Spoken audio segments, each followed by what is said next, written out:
Now that you've understood some of the basic principles of normocytic anemias, we're now going to apply those principles to discuss some of the specific diseases in these categories. The way I've divided this in your text is to talk about normocytic anemias with predominant extravascular hemolysis, and then we'll talk about normocytic anemias with predominant intravascular hemolysis, and then we'll finally talk about underproduction anemias. It's important to note here that I use the word predominant to remind you that these are not absolute. In some diseases in which there is mostly extravascular hemolysis, there will be some degree of intravascular hemolysis often. And so we don't want to be absolute in the way we think about these. And I'll hope to point that out to you as we move forward, because examiners also like to play on this notion that these divisions are not absolute. I'll highlight that a little later in our discussion as well. So the first of the disorders that we're going to discuss is hereditary spherocytosis, and perhaps it's easiest if I just explain to you via an image before we actually move forward. Recall that the red blood cell has a shape which is specialized, which gives it's a biconcave disc, and this red blood cell, in order to be able to maintain the shape, has a cytoskeleton that assists in maintaining the shape. The cytoskeleton is tethered to the cell membrane, which then allows for the cytoskeleton to perform the function of maintaining the shape. In hereditary spherocytosis, the problem is that the tethering molecules between the cytoskeleton and the cell membrane are disrupted. It's an inherited defect, actually. And this results in small little blebs of membrane coming off of the red blood cell. These little blebs are then removed by the spleen when the red blood cell moves through the spleen. And over time, as you begin to remove membrane, you lose the ability to push the membrane in here and push the membrane in here. And so instead what happens is the cell becomes spherocytic like this. And that's hereditary spherocytosis. So with that in mind, let's go back and read the slide. Hereditary spherocytosis is an inherited defect of the red blood cell cytoskeletal membrane tethering proteins. And the most common examples of these proteins that tend to be involved in this disease include spectrin, ankyrin, and band 3.1. These are common tethering proteins that allow connection between the cytoskeleton and the membrane. Now, because of this, membrane blebs are lost over time, as I've already illustrated. The loss of membranes renders the cells round, i.e. spherocytes, instead of disc-shaped. This is what the cells look like. Notice that there is a loss of the central pallor, and the loss of central pallor is due to the fact that we no longer have the biconcave shape to the red blood cell. At the same time, notice that there is a range in the size of the cells. And the range in the size of the cells is due to the fact that, remember I told you that when you have this red blood cell, like this, you're losing a little bit of membrane, and then lose a little bit more membrane, and then lose more membrane and more membrane. And so over time what's happening is that cells keep losing membrane. So the oldest cells will have lost the most membrane, and the youngest cells will have lost the least membrane. But this is going to create a high RDW, a high red blood cell distribution width, i.e. there will be some smaller cells and some larger cells.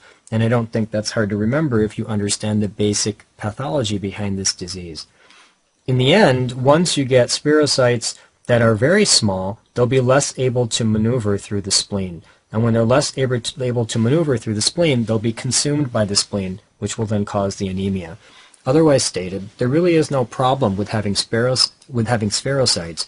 The real problem is the fact that eventually the spherocytes will become less able to maneuver through the spleen. And again, so the spleen will consume them. Some of the clinical and laboratory features.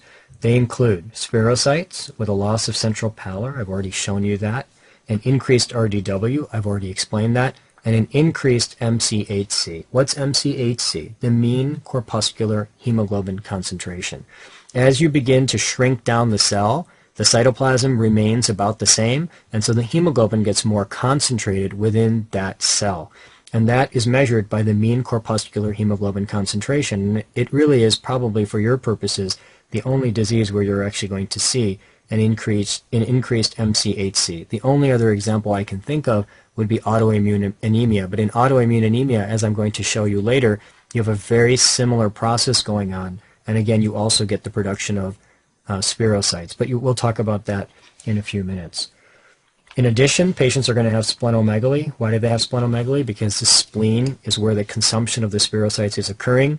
It's important to note, and examiners like to ask you, that this is a work hypertrophy, so that the macrophages of the spleen will undergo hypertrophy as they begin to eat away at these red blood cells. Patients will also develop jaundice with an unconjugated bilirubin, and there will be an increased risk for bilirubin gallstones. If you recall from my previous lecture, the jaundice is very easy to understand. As the spleen is eating away at the red blood cells, it will eventually have to put out unconjugated bilirubin. That unconjugated bilirubin will overwhelm the liver's ability to conjugate, and so increased unconjugated bilirubin will be floating around in the blood, hence the jaundice. Over time, you're going to conjugate all of that bilirubin by the liver, and the liver will throw it into the gallbladder, and that's going to result in a very high concentration of bilirubin in the gallbladder, increasing the risk for bilirubin gallstones. These patients will also have an increased risk for aplastic crisis with parvovirus B19 infection. We've already covered this, but again, patients who have limited reserve in their bone marrow are very susceptible to becoming symptomatic were they to get a parvovirus B19 infection. And again, high yield for examinations, parvovirus B19 infects the erythroid precursors. The diagnosis of hereditary spherocytosis occurs by the osmotic fragility test. And the idea here is that if you have a red blood cell that has its normal biconcave shape to it, and you introduce this red blood cell into a hypotonic solution, water will come into the cell. And when water comes into the cell, there is some room for this cell to expand here and here because there's an extra membrane pushed in here that can actually expand out both ways before the cell will burst. So the normal cell is relatively resistant to a hypotonic solution. However, if you actually had a spherocyte, the spherocyte has no extra membrane because the membrane's been removed. And so were this cell to be placed in a hypotonic solution, water would come in, and that would cause the cell to burst very easily. So this cell is fragile in a hypotonic solution, and that's the osmotic fragility test. There is an increased fragility in hypotonic solution. The treatment for this disease is splenectomy, and that makes sense. Why? Because really the problem was in the spleen. The spleen was where the red blood cells were being eaten. I told you there's no problem with having spherocytes. The problem is that the spleen eats the spherocytes, which then creates the anemia. So if we treat with splenectomy, the anemia will go away. The spherocytes will persist. Why will the spherocytes persist? Because the cells are continue to have a problem with membrane blebbing, and the cells will still go through some areas of the reticuloendothelial system, for example, in the liver and in the lymph nodes, and so some membrane will be removed by the reticuloendothelial system. However, the anemia will resolve. And then finally, the other finding is that we'll begin to see Howell jelly bodies on the blood smear. This requires a little bit of explanation. Remember that when a red blood cell is born, the red blood cell's nucleus is removed, and the vast majority of time the nucleus is completely removed. However, on occasion there can be a red blood cell in which there is a fragment of nuclear material that did not get removed. It is the job of the spleen to go in and to remove that extra fragment of nuclear material. Basically, if the spleen sees anything abnormal with the red blood cell, it tends to remove it or to remove the red blood cell completely. So normally the spleen would remove little fragments of DNA that might be present in a rare cell or so. However, in the case of hereditary spherocytosis, if the patient has undergone splenectomy, the spleen will not be present. And therefore, these little fragments of DNA that normally would be removed by the spleen will remain in the red blood cell. And that's called a Howell jelly body, and this is a classic image of a Howell jelly body. Again, it indicates splenic dysfunction. The next of the normocytic anemias in which there is predominantly extravascular hemolysis is sickle cell anemia. In sickle cell anemia, the patients have an autosomal recessive mutation in the beta chain of hemoglobin, such that the normal glutamic acid, which is hydrophilic, gets replaced with valine, which is hydrophobic. So it's a single amino acid chain that results in this disease, and that's called sickle cell anemia. The gene for this disease is carried by 10% of people of African descent, and that's because it likely protects against falciparum malaria, and this is a theme that we've already covered as we've gone through this particular chapter. When patients have two abnormally mutated beta chains, that's called sickle cell disease, and it results in greater than 90% production of hemoglobin S. Here's the idea. We know that we have two beta genes. So here's beta gene 1 and here's beta gene 2. Imagine if this is beta gene that is a sickle mutation, and this beta gene also has a sickle mutation, then when this beta gene produces beta, you'll get beta 2 dimers, and when this beta gene produces beta, we'll get beta 2 dimers, and of course, this will dimerize with alpha 2, and also with alpha 2. But in both cases, this is beta S. So when you have alpha 2, beta 2, and it's a beta S, this equals hemoglobin S. And this also equals hemoglobin S. So the only, so the primary hemoglobin that's going to be produced in these patients is going to be hemoglobin S. And that's why we say it results in greater than 90% hemoglobin S in the red blood cells. Now, what's the problem with hemoglobin S?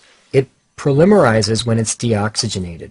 And that's important to understand, that when these cells are deoxygenated or placed under certain stresses, for example, hypoxemia, dehydration, acidosis, all of these circumstances will result in polymerization of the hemoglobin, which then is going to allow the hemoglobin molecules to aggregate into needle-like structures, which is then going to cause the cells to take on a banana shape or a sickle shape. Important to note for examinations that this is a polymerization. It is not a covalent bonding. It's a polymerization, and it is reversible. This is what the sickle cells look like. They kind of take on this banana shape, and again, this is due to the polymerization of the hemoglobin S. The circumstances in which we would see an increased risk of polymerization of the hemoglobin would be in hypoxemia. So when the hemoglobin is deoxygenated, there'll be an increased risk of sickling. In dehydration, there's an increased risk of sickling. And in acidosis, there's an increased risk of sickling. So these are the three driving factors for sickling. One of the protective factors against sickling is hemoglobin F. If hemoglobin F is present, it protects against sickling. This is important because there are two derivative principles that are derived from this general idea. Number one, this helps to explain why patients with sickle cell anemia don't present until about 6 months at birth. For the first few months after birth, the predominant hemoglobin remains hemoglobin F from the fetus. And so that high hemoglobin F during the first few months of life actually protects against sickling. And these patients classically will present at about 6 months of age. Another important principle that we can derive from this idea of hemoglobin F protecting against sickling helps to explain why treatment with hydroxyurea is beneficial. Hydroxyurea actually increases the levels of hemoglobin F. We don't know why, but that's what it does. And that also helps to protect against sickling. Now, when blood cells with hemoglobin S go through the circulation, they will actually sickle. Every time when oxygen is removed, the cells sickle. And then they quickly desickle. Then they sickle and desickle and sickle and desickle every time they run through the microcirculation. And this then is going to result in one of the important complications of sickle cell anemia, which is that there's going to be membrane damage to the red blood cell. So imagine that if every time the cell sickles, the crystals are pricking away at the membrane, then over time that's going to result in membrane damage to the red blood cell. And one of the major principles of clinical findings in sickle cell anemia is actually related to membrane damage. For example, because there's membrane damage, the cells are going to become less flexible over time, and as they become less flexible over time, the spleen will actually remove them from the circulation. And so that's going to result in extravascular hemolysis with an anemia. At the same time, all of the consequences of extravascular hemolysis, jaundice, as I've already explained, unconjugated hyperbilirubinemia, and increased risk for bilirubin gallstones will all be a consequence of extravascular hemolysis. At the same time, some of the cells that are present in the blood will actually lyse because the red cell membrane is being damaged. That minimal amount, it's not the predominant mechanism of anemia, but there is a decent amount of intravascular hemolysis, enough to decrease the serum haptoglobin. So remember that haptoglobin is a scavenger molecule, that when there is free hemoglobin in the blood, the haptoglobin is the first molecule that tries to save that hemoglobin, and so haptoglobin will actually decrease because it'll be used up as the intravascular hemolysis occurs. At the same time, there will be target cells on the blood smear. Why are there target cells in the blood smear? These cells, as the membrane gets damaged, they begin to dehydrate. And as they begin to dehydrate, the cytoplasm is going to be slowly decreased within those cells. So, as I've already explained previously, but I'll explain one more time, if this is the biconcave red blood cell and you begin to pull away cytoplasm, there's going to be extra membrane. There's going to be redundancy in the membrane. It's like taking air out of a basketball. And so a little bleb can actually form here and here, which would be full of hemoglobin, which would then produce a red color both at the edges and in the center of the red blood cell. And again, that's a target cell, and I've explained that previously as well. Now, another consequence of the both intra and extravascular hemolysis is that there's going to be massive erythroid hyperplasia. The bone marrow will undergo hyperplasia trying to produce as many red cells as possible. This will result of expansion of hematopoiesis into the skull and facial bones. When it goes into the skull, you're going to get a classic crew cut appearance on X-ray. And when it goes into the facial bones, it's going to create that classic chipmunk facies that we've talked about in beta thal major. Similarly, the patients will have extramedullary hematopoiesis with hepatomegaly, and that's because once the bone marrow is completely full of hematopoiesis, the next place that we could actually develop hematopoiesis would be extramedullary, for example, in the spleen and in the liver. However, these patients usually don't have a spleen, as I'm going to talk about later, so it's predominantly in the liver.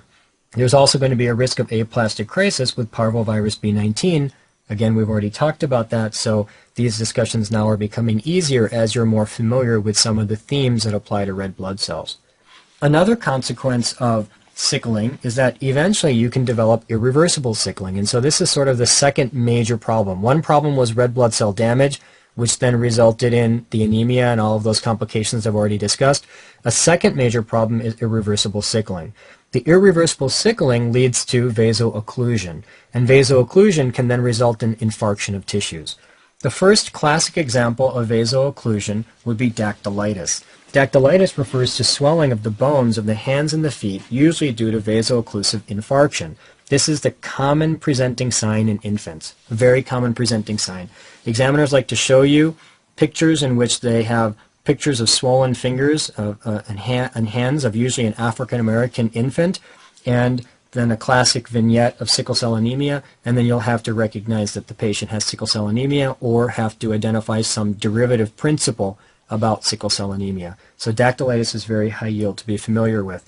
Again, classically seen in a 6-month-old infant as it is a common presenting sign of sickle cell anemia. Additionally, because they get vasoocclusive crises in the spleen, eventually the spleen gets infarcted and disappears. That's called autosplenectomy.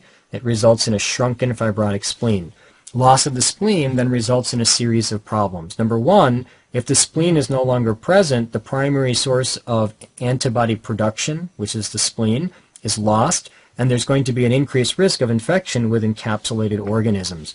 For example, H. flu, strep pneumo, and this is very important because it's the most common cause of death in children with sickle cell disease. So it's very important to vaccinate these kids against the bugs that they're most likely to be infected with. That's one complication of autosplenectomy.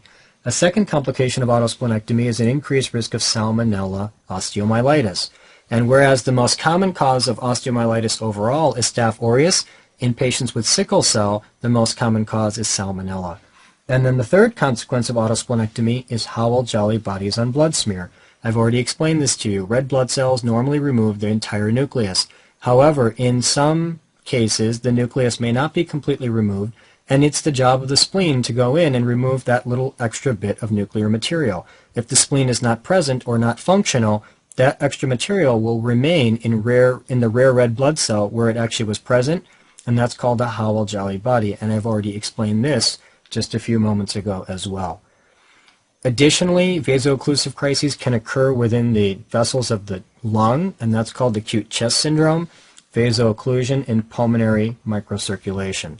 Classically presents with chest pain, shortness of breath, and infiltrates on the lung. It's usually precipitated by pneumonia. Now, the idea here is that the patient gets a lung infection, and when they get a lung infection, The lung infection then causes vasodilation and causes the blood flow to slow down a little bit, and the slowing down of the blood flow increases the transit time for the red blood cells, and an increased transit time can increase dehydration, can increase acidemia, can also increase the deoxygenation of the red blood cells, which would then promote sickling. So this is the classic finding. The patient gets a pneumonia, and then after the pneumonia, they develop an acute chest syndrome.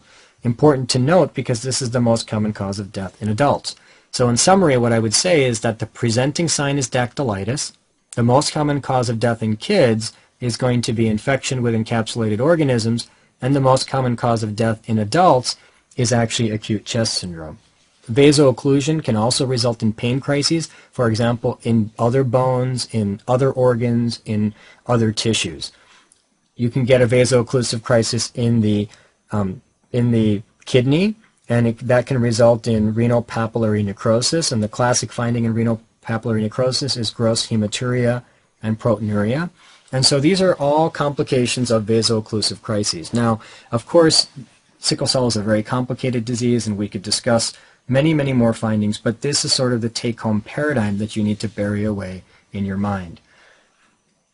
If a patient only has one mutated beta gene, then we call that sickle cell trait. And you'll have to go back and remember that we've got two beta genes,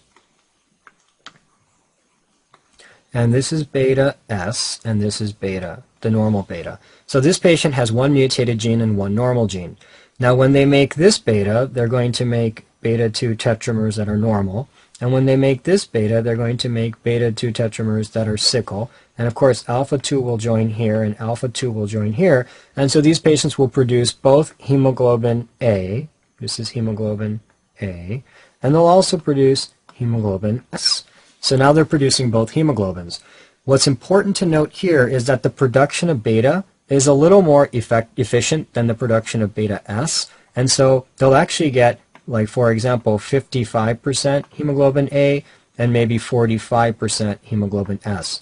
Again, what's important to note is that they're going to have less than 50% hemoglobin S.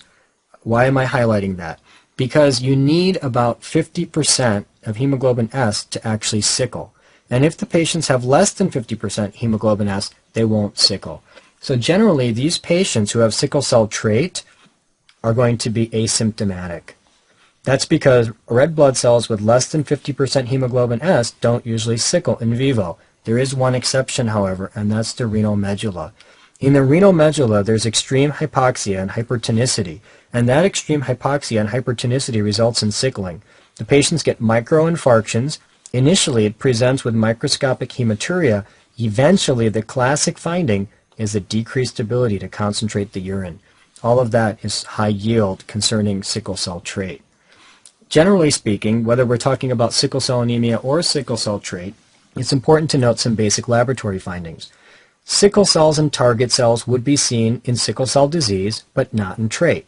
And you know that because in trait, the patients don't sickle, so we wouldn't normally see sickling red blood cells on a smear. However, were we to take metabisulfite, which is a chemical that can induce cells to sickle, then if there is any degree of hemoglobin S, whether it be 50% or less than 50%, it will cause the cell to sickle. So otherwise stated, a metabisulfite screen allows you to identify hemoglobin S in any cell. Therefore, it's positive in both disease and trait. So it's a nice screening test if you're worried about sickle cell trait, for example. Hemoglobin electrophoresis can also be useful to confirm the presence of hemoglobin S and exactly how much there is.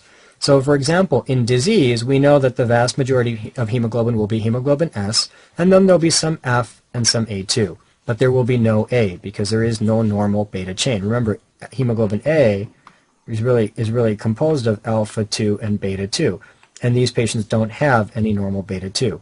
In trait, there will be hemoglobin A because they do have one normal beta gene, and it'll be about 55%. There'll be hemoglobin S, which will be less than 50%, and then a little bit of A2.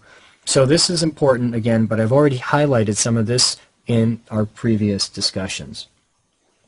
Another important hemoglobinopathy to be familiar with is hemoglobin C. Now the problem here is that you have an autosomal recessive mutation, again in the beta chain of hemoglobin, But the normal glutamic acid, instead of being replaced by valine, as we had in sickle cell disease, is replaced by lysine. So that's the first point, is that hemoglobin C has lysine. Hemoglobin C has lysine. Maybe that might help you. This is less common than sickle cell disease. It presents with a mild anemia. The anemia is predominantly due to extravascular hemolysis.